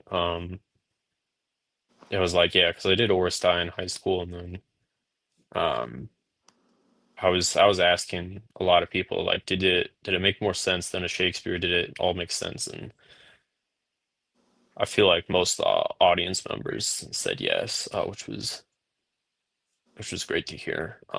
They're like, yeah, I was like, we've seen Shakespeare before, and I was asking like people like who I didn't really know either as well. So Which I mean, also Shakespeare's kind of a little different than Greek mythology. yeah, Um, even yeah, I was like, you speak the text differently, even with Greek, as somebody who's done both, but just you speak the text differently with like, both texts. like Deontay says here. Can I click on it? The language did shake me up a bit. Watch. Well, the thing with that is, okay, Guardians. I was gonna say Guardians of the Galaxy. Game of Thrones and House of Dragon. That's medieval, and that's kind of like a different type than Greek. So like I feel like it does fit better in like that, but still, even if you do like Old English, that type of stuff, you can't. How do I take this away? Oh my god! Ah, there, but you can't really. Like I said, it's Homeric Greek if you want to be accurate. Like there's nothing's that you can't like Old English wouldn't be any more accurate to it than modern English. Like it's nobody speaks Homeric Greek anymore. Like that's what it was in. That's what so like you can't really unless you want it to be subtitled and them to try to learn Homeric Greek, which like again I don't think anybody alive really can speak that much. So like you'd have to really like it'd be really niche. So it didn't really bother me. Like so I don't get that complaint because even if they try to do Old English or anything like that, it's still not accurate. It's still not right.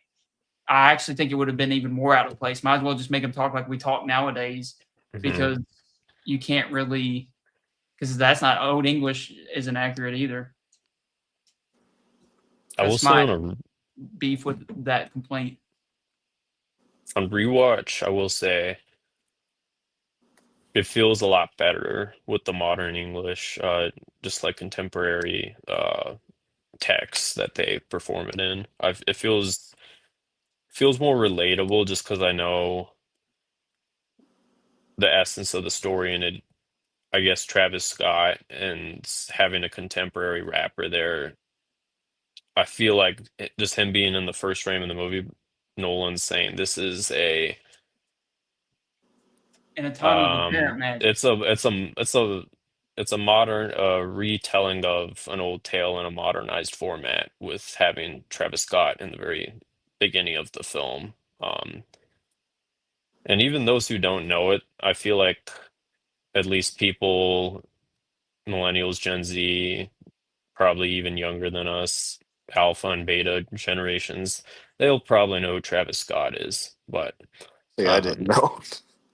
Until I read yeah, that afterward, I had no idea because I don't like rap music, so I had no idea who the dude was. I thought he was just some yeah. actor. I didn't know either. Well, until Jacob told me before, I think. But yeah, I'm not a rap. I don't listen to rap too much either. But yeah, the text doesn't really bother me on rewatch as much. But I still do wish they had hidden text for it. Not Homeric Greek, no, but something a little easier to understand than Shakespeare, I would say. Yeah, Yeah. like for me, it was just those two moments, and that would have been really easy to fix. Yeah. I could see the mom thing if he said mother. I could see that, because even though it isn't any more accurate, it does sound a little more formal. Yeah, a little older. Yeah, I can definitely see that problem. I mean, it doesn't, especially on rewatch. I didn't even think about it, but yeah, I just overall just like an incredible feat of filmmaking. I really loved it. Like I said, top of the year is going to be between that obsession and the next movie we're doing the podcast on is might be there. Excited to talk about that next. That'll probably be in a few weeks. But yeah. So what would you Lawson? Or you guys already gave your scores. What I'm saying. Lawson gave it 7.5. Mac, you gave it a 4.5 out of 4.5 5, out of 5, yeah. and then Lawson was 7.5 out of 10, and then me, I'm Mr. 5 out of 5, A+. Call me the Nolan Oh, stan. I see Lawson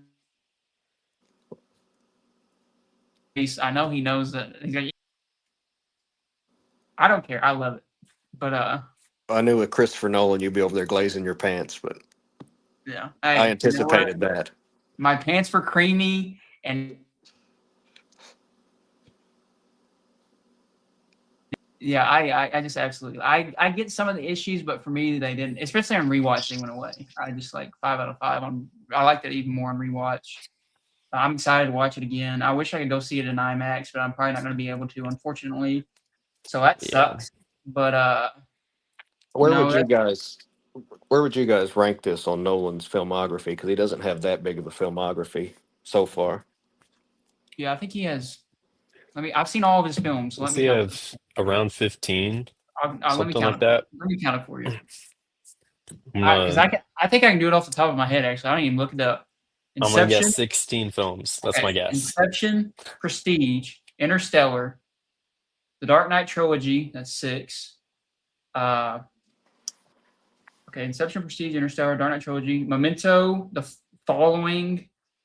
That's 8. Insomnia. That's 9. Tenet. That's 10. I feel like I missed Dunkirk. That's 11. Uh, Did you say Oppenheimer? Oppenheimer. That's 12. So this is 13. Let's see if I'm right. Somebody here. I have him right here on my IMDb pulled up. Let me see how many. See if I'm right. If I'm right, I'm the GOAT. You guys need to My love guess me. was 16. Ah, damn it. How many? 13. Who's your boy? Hey, knew that's it. not that far off. Hey, off the top of my dome too. My Nolan fanboy cred stays alive. Uh, Speaking of that, I do have the IMAX Odyssey popcorn bucket camera coming in that you can look through the viewfinder. It lights up and it has the image of the film. I pre-ordered that, but it doesn't come in until November, so I'm sorry about that. I was hoping to have it for my podcast because I was going to do a little bit with it, but the bit will not happen, unfortunately, because IMAX is lame. And I would have actually got it early July, but IMAX kicked me out when I was just about to buy it.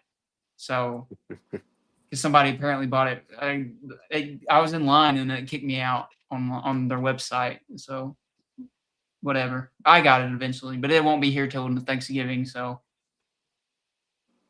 oh well. I'm still gonna play with it because I love it. But but yeah, I give it a 5 out of 5, A+. I think it was incredible. So Lawson said, where did we put this on our ranking? You go first, Matt, because I got to think about this. I just looked at his list. I've seen 8 of his 13 films, which is the Dark Knight trilogy, Oppenheimer, Inception, Interstellar. What am I missing? Odyssey, that's 7, and then I'm missing one other. Let me check it real quick. What's the other one I'm missing? Dunkirk. Did I say Dunkirk? Dunkirk was the other one. I would put this as his. For me, it's probably top 2, possibly 1. For me, it fights with probably Interstellar for me. I do love Batman Begins though, hot take, over The Dark Knight. So I do prefer Odyssey over Batman Begins though. And Interstellar I think is really good.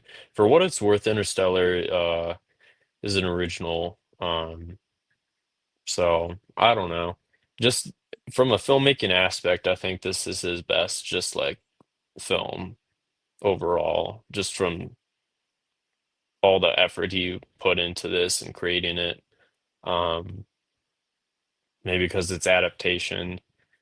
Uh, I don't know. It's right there up. It's right up there with his top films. I would say 1 or 2 for me. Dang. That's wow. That's high. Woo. I think it's great. It's not a perfect film, But but you, it's up Lawson, there. you go, and I'll go. I haven't seen all his movies. I haven't seen the Batman trilogy because I don't like superhero movies, Yeah. and I haven't seen Tenet. But for me, it would be second from the bottom of all the ones I've seen. I'm not saying I don't like it. It's just the other ones are to me are so much better. Interstellar is my favorite movie of his. Inception, I really love. Insomnia, I think, is underrated. I love Insomnia. Um, the only one that I didn't like of his was Dunkirk. I think I ended up turning it off like 30 minutes into it because I just couldn't get into it at all and just thought it was bad. I will say, on rewatch, Dunkirk doesn't hold up well. In theaters, it was amazing. When it came out, I saw it in theaters. That was a Mm. great experience. Like the gunshots and things are so loud and realistic. Like, and I bet in IMAX, Dunkirk probably gave like people that were actually in war PTSD like flashbacks because like the gunshots that go off in that movie are the shots are insane in that movie. But yeah, on rewatch, it doesn't really have much of a story to latch onto. I will give you that. So you still put the Odyssey pretty low, huh? Yeah, compared the Prestige is a lot better than the Odyssey. Yeah, he just got so many great films that it just pushes it to second from the bottom of the ones I've seen. Okay. Deontay, since he couldn't make it, he gave us our list, so his list. So when you say in that order, is Dark Knight first or Oppenheimer first? Let me know. I think it's Oppenheimer. Or would the Dark Knight be first? I have to believe he would put I the Dark don't. Knight first. I don't Because he's a know. Batman guy. Oppenheimer first. Oh shoot. See, that's what I was saying. Wouldn't you put the? So you guys, so you and Mac both have the Odyssey as your second favorite. Okay. That's Yeah. crazy. For me, Man, I'm a Nolan fanboy. I've seen all 13 films multiple times. I have the hot take as well that Interstellar is one of my favorite of his actually. Everybody Think loves it. Thinks think you it's like cut the out. Yeah, you cut out. Say your You hot cut take out for the when you, world you said again. I think Interstellar is, and then you cut out for all of it. Oh, well, my hot take is Interstellar is one of my least favorite of Nolan's films. Y'all are gonna hate me for that because everybody's seen that's become like the movie now. I remember back in the day it wasn't his most popular, but now Interstellar is by far his most popular movie, even over The Dark Knight, which is crazy. But like that's more on people's letterbox top fours than any other of his movies. Like everybody loves Interstellar now. I've Mhm. seen it twice. I It's a great movie. The ending makes it lose it for the ending just takes me out. That just it's too hokey that ending for me. So it's I can't really like I that's my hot take. Interstellar is one of my least favorite of his. But for me, I'm with Mac. I think Batman Begins and Dark Knight go back and forth for me. I can't say it's better than The Dark Knight, but it's right there. Like The Dark Knight and Batman Begins are both in my top five of all time. Like top five films is Batman Begins and Dark Knight. That'd probably be right there at 5 or 6. So for me, it'd go if I'm doing that, it'd be Dark Knight 1. For right now, if I'm thinking today how I'm feeling, Dark Knight would be 1 is my favorite. Dark Knight's my favorite. Batman Begins is 2. Inception is 3. Uh, shoot. Shoot, shoot, shoot, shoot, shoot. The Prestige would be 4. I love The Prestige. That's underrated as oh god. Prestige is so underrated. And I'd say Memento is probably my 5. My top 5 is probably Dark Knight, Batman Begins, Inception, Prestige, and Memento would probably be my top 5 if you know one. So Odyssey, it's hard. Oppenheimer has really climbed up for me too. I love Oppenheimer. That may be 6, honestly. I love Oppenheimer. I've seen it 4 times, 3 times. I love that movie. Yeah. Let me think. Dark Knight Rises is still one of my favorites. It's easily the weakest of his Dark Knight trilogy in general is just amazing. I think I'd have to sit with this a little bit more to really rank it. I can't really put it because I'm such a Nolan fan and I love Nolan movies. Like he's my favorite director. I can't say it's my favorite or my top 5 right now because I can't say it's better than Memento, Prestige, the Dark Knight trilogy, Inception, or Oppenheimer. I can't say that right now, but I will say I put it above Following. But that's his first film that came out the year I was born, and it was low budget indie. It's actually a really good movie though. Y'all should watch The Following if you haven't. And then I put it above Insomnia. I love Insomnia, but I think Odyssey's better. I put it above Interstellar. I put it above Tenet for sure. Tenet may be my least favorite of his. Tenet is just I need to rewatch Tenet. I've only seen it once, to be fair to Tenet, but I just didn't vibe with it. And then Dunkirk, it's better than Dunkirk for sure. So yeah, it's top 7. I say it's safely in the top 7. I can't give you exactly where it would be at. I wouldn't even say that's a bad ranking if you've seen them all, just because all those films are great. Yeah, it's gotta sit with me a little. Like, it's gotta live with me long because, like I said, Mementos lived with me since I saw it early in college. Dark Knight trilogies lived with me since a long time. Inception's lived with me a long time. Like my favorites have lived with me for so long that it's hard for a new movie to come in and Yeah. beat it. But yeah, that would be my. But yeah, because this is actually no, I did Oppenheimer. I did an episode on. Damn, my podcast is this old. I did an episode on Oppenheimer. Look at me. I'm still doing it, baby. But yeah, Sheesh. I was trying to think about my ranking. But yeah, that'd probably be my rank. That's my top 5 knowing if y'all want to know. Uh, He's that's gonna be up updated all though. night thinking about this. Yeah, this is probably gonna be just ruminating in my mind now. My OCD brain's just gonna go, where did I put it? Where did I put it? Where did I put it? Yeah. To be fair, of the 8 Nolan films I've seen, I could probably safely move Odyssey down to 7, and just because, like, even though I have it at 2 right now, like because the other films are great. The only film that like really like I don't like is Dunkirk really of the bunch. But like the other 7, I could probably swap all of them from 1 to 7 any day. Have you seen Tenet, Matt? I have not. Okay. Tenet's one of those ones is so weird because some people hate it, and then some people think it's no one's best because it's so like out there. It is a very out there. Like when I watched it the first time, I think I had an aneurysm because it is so hard to understand. Like it is incredibly hard to like. It's not very accessible. It's very hard to grasp the concept. And when you think about the concept too much, if you have like an OCD brain like me, it falls apart when you start to really think about the concept. It's like, well, that wouldn't really match with that, and that, and that, that. Like, you can really like kind of take it apart. I need to rewatch it. It's just, it's one of the, it's not like a enjoyable viewing for me. It's one of those things that makes your brain hurt to watch, kind of. At least for me, I was just like, what is happening? Like, it's kind of just very nonsensical. Things are in reverse sometimes. It's just like they're actually like people are moving in reverse. Like the film is moving in reverse. Like it's wild, but it's his most ambitious for sure. Besides this one, I'd say this one is. I agree with you, Mac. I'd say as far as technically, it's probably his best film he's ever made on a technical level. Just First because ever of film, all IMAX, all shot on yeah, IMAX cameras, like ever, yeah, which is that's such a like a huge filmmaking feat. Blows my mind. yeah. Just historically, I'd have to say, oh, Yeah, Deontay. He said, why is it not letting me click on these comments? Deontay, I'm sorry. I'm trying to get your comments on here, but my computer is not letting me do this. Whatever. Deontay said I'm still at it. Yes, I am. And I will be. Thank you, Deontay. Thank you. I'm sorry. For some reason it won't let me click on the comments. But I appreciate that. But yeah. So I think that's all I have for that. You guys have anything else? Nope.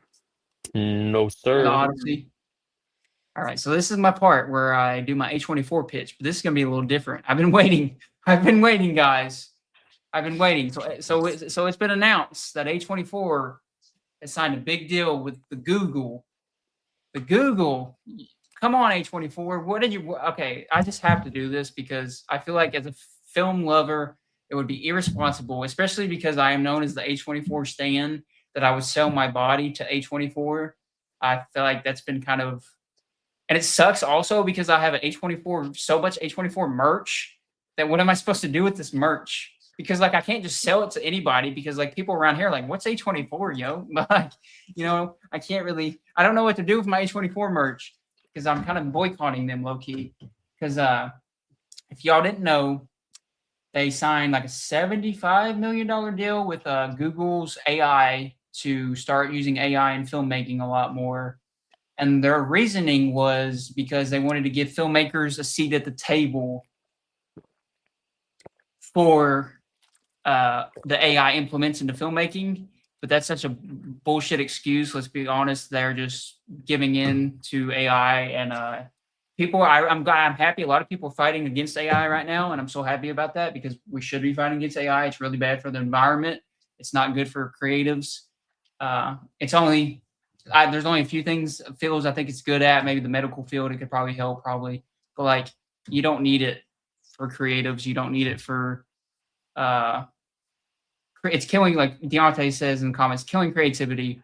It's literally draining our water. So I mean, it's not good. So A24, shame on you. This is me saying this publicly. I don't care. This is probably gonna ruin my.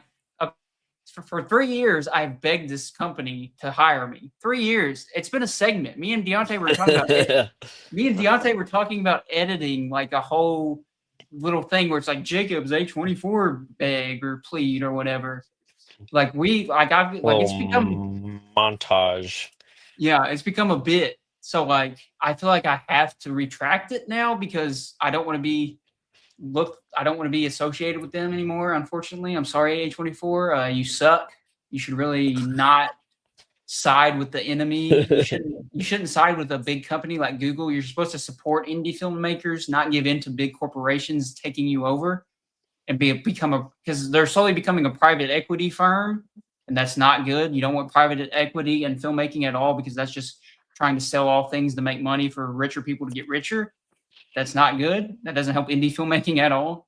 So A24, what are you doing? You suck. I have so many of your shirts. I have jackets of you. I have hats. I have socks with A24 on it. Yo, like you broke my heart, A24. You have broken my heart. If you called me right now and said I to do a job, I would decline you. Like I don't care anymore. I haven't seen your new movie, The Invite, and I'm probably not going to watch it just out of boycott. It's Not just okay. not just because my theater didn't Yeah, I get it. saw the invite. It is okay. Mac is a People love the invite. I think it is a well-made movie, but it is not great. That is my opinion. Lawson probably is glad that I'm going against A24 because he's like this kid with his A24 hype. He's never been Just watch old movies like I do. You'll get a lot of good stuff. Yeah, like, but yeah, A24. I'm very upset with you. My begging A24 bit is now going to be dead. This is the last time I'm ever going to have a segment talking about them. So I feel like we need a rest in peace sign because it's been 3 years of doing this and it's come to an end today. The A24 plead is gone. I'm sorry. So that bit will be out. I'm gonna get you some Lawson Filmworks socks to replace your A24 socks. Rest in pieces in the chat right now. Let's go. They're putting rest in peace in the chat. Goodbye, A24 bit. You suck, A24. You're terrible. Why are you doing this? Please, you were so good at making films. I loved you for so long. I have your merch. I'll wear it continuously. If you step back, I take all this back. If you pull out of the deal and admit you were wrong and help indie filmmakers again, I will join back to you. But until then, you're dead to me. Okay? Which they don't give a crap. They're making so much money. They're like, this little pale white boy on the internet. I don't care. But like, yeah. But yeah. So now I'm on Neon's head because Neon, you've become my new favorite indie distributor because Neon is doing good stuff for indie filmmakers still. They just released the Nicholas Winding Refn movie, which is he directed Drive, which is on some days my favorite movie of all time. And they just released his new movie. They're working with him. So shout out Neon. You're doing it right. Focus Features that released Obsession, and they're part of they're kind of a bigger company too, but shout out y'all for supporting indie filmmakers. And yeah, support indie filmmakers, man. And A24, get with it. And yeah, I think that's it for that. What's it? My next episode will be that'll probably be me, and I'll have to talk with my co-hosts on that. I don't know when I'm guessing maybe 2 weeks. Probably because I want to give people time to watch it because I want to talk spoilers. So we'll see. Probably 2 weeks. I'm guessing will be the next episode. It'll be on Spider-Man Brand New Day. I have a lot to say about that. Somebody might be making a visit. There might be a new intro. There might be a new logo. There might be a new everything. This may be the end of this era of JFP. You're kicking us off? Never. No, I'm just joking. You all will stay in my bosoms forever. There are like new guests. Daddy's new here. everybody. Daddy's going to kiss the boo-boo. How was that? I feel uncomfortable. Anyway, yeah. So yeah, this is probably the last time you're going to see JFP how it is. The logo is going to be different. The clips are now going to be edited by me from now on. So expect some more fancy clips. Expect some higher production value. Expect some better things on the way for sure. I have a new logo coming. I have a big thing coming for the why can I not talk today? Spider-Man Brand New Day. I have a big thing coming for that. I'm going to do something special for that intro. I've put a lot of thought and energy into what I'm going to do. So it's either going to be great or I'm going to fail and it's going to be terrible and it's going to go viral. So either one is good for the pod. So yeah. So join us in 2 weeks for Spider-Man Brand New Day. I think that's all I have to say. I rhymed there. That was pretty cool. Thank you for watching JFP for as long as you have for 3 years. We are going to be even better, doing better. And actually, oh crap, I almost forgot. Plug in Deontay since he's here too as well. Me, Deontay, and Nick are going into a venture together. We're doing something new. All three of us are going into a certain venture as a trio. And you're going to be something. It's not going to be Saturday Night Nerds anymore, is all I'm going to say. There's going to be something new coming, a new type of podcast network coming. And I'm going to be one of the co-owners. So be terrified that I am in control of so much power. As Kanye West says, no one man should have so much power. But I just dropped my bottle. I'm sorry. New name announcement next episode. We have a new announcement for this new name that we're coming up with. Me, Deontay, and Nick. We've been working on it all week. We're still going to be working on it. We just got life in the way. I'm editing some things. Oh, Ricochet, directed by Nolan Nickerson. I've been editing it. The trailer just dropped. Go to YouTube, watch the trailer, like the trailer, support the trailer. I just spent so much time editing that trailer. My God, my brain's dead. That will be coming this fall to post production, but it's been a lot of work. There's been a lot of changing going on, but that will be coming this fall, hopefully to film festivals, possibly, maybe Sundance, possibly, if it gets introduced. Is that the word? Introduced? Yeah, introduced. I don't know, dude. My brain is fried. But yeah, hopefully it'll be introduced at Sundance or somewhere or some film festival. So yeah, be on the lookout for that. I am editing that. Next episode, 2 weeks. It's going to be Spider-Man Brand New Day. Deontay will for sure be here. I'll be here. I don't know who else will be here. Hopefully Mac will be here, but we don't know. Mac's got some stuff going on. Lawson will not be here because he hates superheroes. Bella could be coming. We could have there's another person, a new guest that I've been talking with. Actually, a couple new guests that I've connected with online that may be joining this podcast. So we might have some new faces on the next one as well. It's going to be a new logo, new podcast name announcement is coming. And then, like I said, I have a huge bit coming for Spider-Man. And you're either going to laugh your ass off because I'm going to fail and I'm going to look like an idiot. And that's probably going to be the most likely thing to happen. But it might be the second one where it's really cool and badass. And you like, oh, Jacob, you're actually a creative person. And that's where I hope it goes. But I'm putting money on I'm putting the parlay on the first option for sure. So yeah, we'll see about that. That's all I got to say about that. Do you guys have anything you want to plug? Why don't you tell them about your short that just came out where you're an actor in? Oh yeah.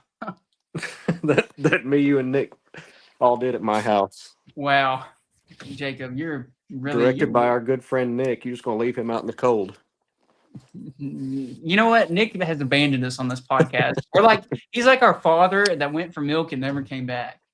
But yeah, we did a movie called The Button, directed by Nick, the hot take master of the podcast. Lawson had a lot of hands in it, a lot of work in it. Wouldn't be able to do it without Lawson. Oh, it's Nick's birthday today. That's why I've been talking so much shit about Nick. I'm so sorry, Nick. I forgot. I sung him happy birthday this morning, and I forgot. That's probably why he isn't here. He's probably partying up, eating too much cake or something. So yeah, shout out. Say happy birthday to Nick. Everybody in the chat, if you're here, say happy birthday to Nick. He deserves it. It's his birthday today. But happy birthday to you, bro. Love you. But yeah, The Button just came out. Was that last week, Austin? Last week? I think so. Okay, came out a week ago. Go to Nick Lukachik's Luck. How do you Achick? I always forget how to spell my boy's last name. But it'll be in that realm. Look up The Button by Nick and then type those letters in and you'll get it. Lawson did the lighting on that, location, everything. We really put our effort in. We worked our butts off on that one. I think it came out great. It's my best acting performance. If you want to see me act, I've acted a little bit before, but it not all of them suck compared to this. And this isn't even great. I won't even call myself a great actor. I'm not that egotistical. It's a good performance. Check that out. But really good, great direction by Nick. Really great filmmaking by Nick and Lawson. And we have a new one on the way. I don't really know the name of it yet. I forgot. I don't know if Nick really has a name for it. But I know it's Spooky Time is part of it. But I don't think it's called Spooky Time. But I think he told me he'd have it finished Tuesday, so I don't know when he's gonna post it. Oh, okay. So we have it should be coming in the next few weeks. I'll just say that a short film that me, Nick, and Lawson shot again and together. We put a lot of effort into this one too. I put it's probably my best acting is in this one because I fried my brain trying to do this acting. Like it was really rough. We did over 30 takes on one shot, but it was bad. It was over 30 takes. Lawson can confirm. My brain was melting out of my ears.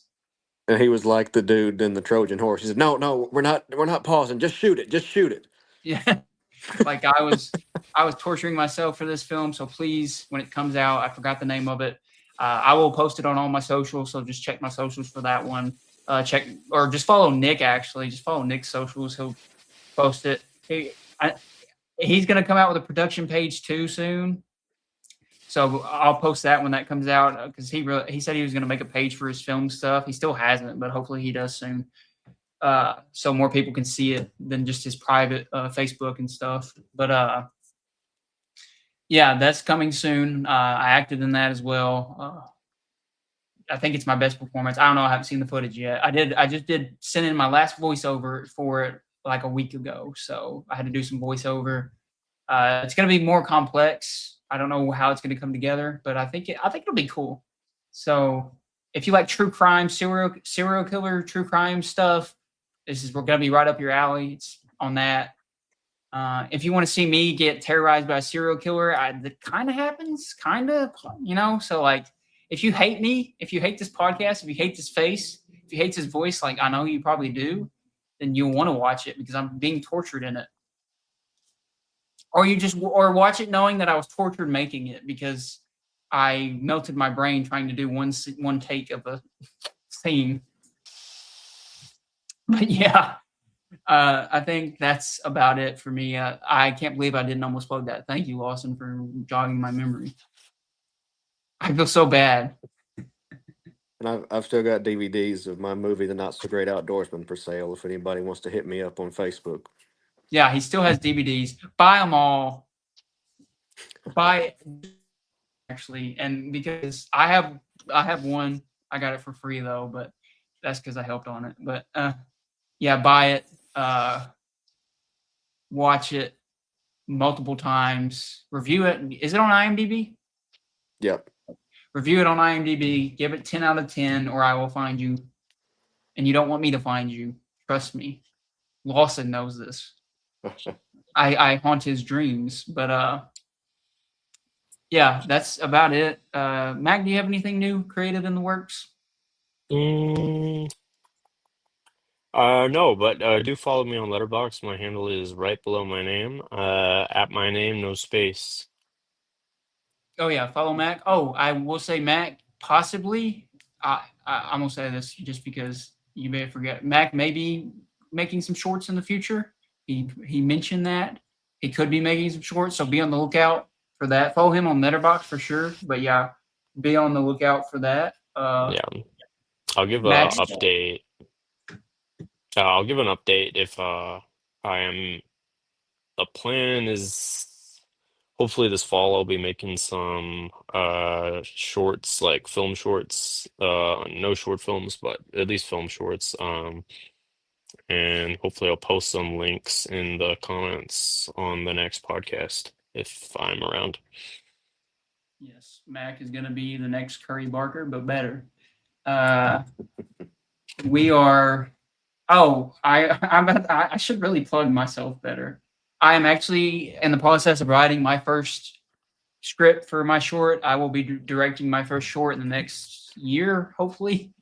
Uh, I have some personal things going on in life that has kind of slowed me down, but Nick and Lawson have kind of put a fire in my butt to that sounds weird and sexual. Uh, they put a fire on me to write my script that I've had for 3 years now. So I'm in the process of putting that. I've had it done. I just have to write the ending, but I'm putting it in script format right now. So yeah, I'm in the process of putting that in script format. I'm halfway through.